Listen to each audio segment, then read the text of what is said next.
Hey guys, welcome back to the channel. Fabrizio Romano here as always to keep you posted on the transfer market. Today guys, as usual, many updates for you, many stories.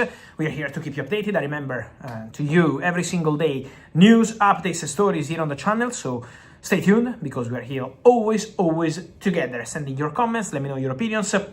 As always, to give you all the very latest. Today we have plenty of news, plenty of stories. So we have to talk about several topics. Let me start with one of the surprises of the day, because today is now, here we go, imminent. Dusan Vlahovic is joining Besiktas on a 3-year contract. So we are close to the end of the story, just waiting for the lawyers close to Dusan Vlahovic to approve the deal on a 3-year contract, and then Vlahovic could fly already tomorrow to Istanbul for medical test and contract signing as a new Besiktas player offered to several clubs.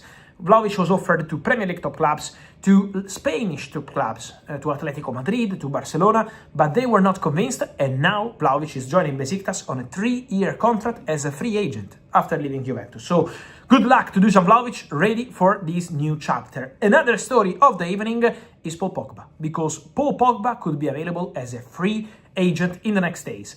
Yes, because Monaco are offering Paul Pogba the possibility to be a free agent in the summer transfer window. To make it happen, Pogba has to accept the contract termination by the end of the summer transfer window. So if Pogba and Monaco can reach an agreement on the contract termination from now to September 1st, Pogba can be available as a free agent. This is the deal, this is the possibility. Now it's on Pogba to decide. Today Paul suffered a new injury. For Pogba, for sure, there are some possibilities, but now it's on the player to decide whether he wants to stay at Monaco, but the club is pushing him out. Monaco want to terminate the contract, Monaco want to move on and say goodbye to Paul Pogba. So that's the status of the story. Talking about several other things, there are movements on several fronts, especially on midfielders. On Rodri, I will tell you more in the next videos to explain the situation, but at the moment I can guarantee that the conversation between Barcelona and Manchester City continue again today, so they are talking. As I told you, it's a direct negotiation and we have to wait until they have a breakthrough in this story. But the other story is regarding Enzo Fernandez, because over the recent days some contacts took place between the agent of Enzo Fernandez, Javier Pastore, and Manchester City. In these contacts, Manchester City message was about the interest they have at the club in Enzo Fernandez, especially Enzo Maresca. Enzo Maresca is a big fan of Enzo Fernandez. Enzo Maresca had a great relationship with Enzo Fernandez at Chelsea, and Enzo Maresca in the internal discussions at Manchester City while planning for the summer transfer window always indicated Enzo Fernandez as a potential target, even before this Rodri storm after the World Cup. Now, what can happen here? Chelsea feel very relaxed on Enzo Fernandez. Why? Because for Chelsea it's a very clear situation. They're more than happy to keep Enzo Fernandez at the club. Chelsea believe that the problems were in players' camp, not on the direct player side. And so Chelsea believe that Enzo can still stay at Chelsea, continue at the club, and be an important player for Xabi Alonso. So this is Chelsea feeling. For Chelsea it's been clear. Chelsea want 120 million pounds. Manchester City, on their side, are not expected to spend this money. So Man City hope there could be room for negotiation for Enzo Fernandez. This is the situation around Enzo. It can depend on the price. If Chelsea can reduce the price in the next days, for Manchester City could be a possibility. If the price remains 120 million pounds, the deal for Enzo Fernandez to Man City can still be considered complicated. So really depends on the numbers, on the financials of this deal. Let's follow the situation, let's see what's going to happen. But for sure, there is movement and there are contacts with the agents of the player. But Chelsea keep indicating that number.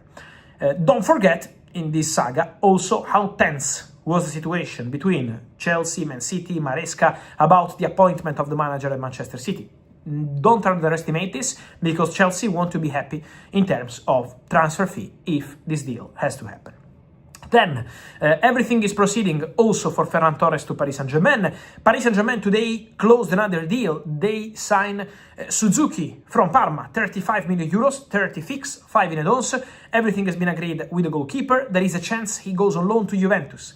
It's a possibility. Juventus are interested, and Juventus are expected to make a decision whether they want to get Suzuki on loan from Paris Saint-Germain or go for another goalkeeper. It's on Juventus to decide. PSG offer this possibility, and Juve are absolutely interested. Then, more to mention, guys, on opportunities, on names for these final days of the summer transfer window. Max Allen from Manchester City is going on loan to Burnley. It's an exclusive update of the afternoon. Another exclusive news of the day, Inter are going all in for Jet Spence. Inter will bid for Jet Spence. There are contacts ongoing with Tottenham. Now it's on Tottenham to decide whether they want to sell the player or if they want to keep him. It's on Tottenham to make a decision. Inter are on it. Despite links with Liverpool and Man United, according to my information, Liverpool and Man United so far never reached out for Jet Spence, so never been a possibility. Now Inter are keen. The player is open to going to Inter, but now it's on Tottenham to make a decision.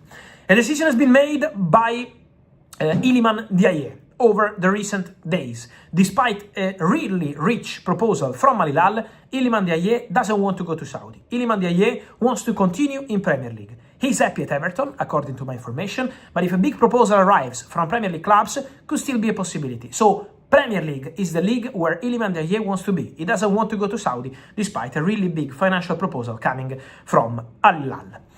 And then, guys, I also want to mention something on the Lewis-Skelly drama today on social media everywhere. This story about Miles Lewis-Skelly, Man United, Chelsea, he can leave Arsenal. The feeling of players' camp and those close to Miles Lewis-Skelly is that Miles wants to stay at Arsenal. Miles wants to continue at Arsenal. He can be important at left back, in midfield, as he was in the final part of the season. So Miles Lewis-Skelly wants to fight for his place at Arsenal. The only way to see Miles Lewis-Skelly leaving Arsenal in the final weeks of the summer transfer window is if Arsenal tell the player, okay, we want to sell you. But as of today, this has not happened. And the player remains completely focused on Arsenal. He's an Arsenal boy, so he really rates the possibility to be there, to win again with the Arsenal shirt. Was very happy about the possibility to win the Premier League and to compete in a Champions League final. So Miles Lewis-Skelly is happy at Arsenal. Then, again, if the club decide to sell the player, this is another story. But as of today, Lewis-Skelly has not received this kind of indication, and there is nothing concrete or advanced with Chelsea or Man United so far. Again, should anything change in the next days, that will be on club side and not on player side, because Miles at the moment is absolutely focused on Arsenal. And again, just to tell you what's happening on the day by day, as of today, Arsenal have not told Miles Lewis-Skelly that they want to sell him. So that's the status of today. More to say in the next hours and next days. Guys, as always, stay tuned here on the channel. Remember to like this video, turn on the notification bell, subscribe to the channel, and let me know your opinions on Dusan Vlahovic, on Paul Pogba, Enzo Fernandez, but also Rodri, Ferran, Suzuki, Spence, Ndiaye, Allen, and Miles Lewis-Skelly. Plenty of stories as always. Guys, I will see you here as every single day. I say again, thanks, and remember to subscribe because more videos are coming on the channel. See you soon. Thank you.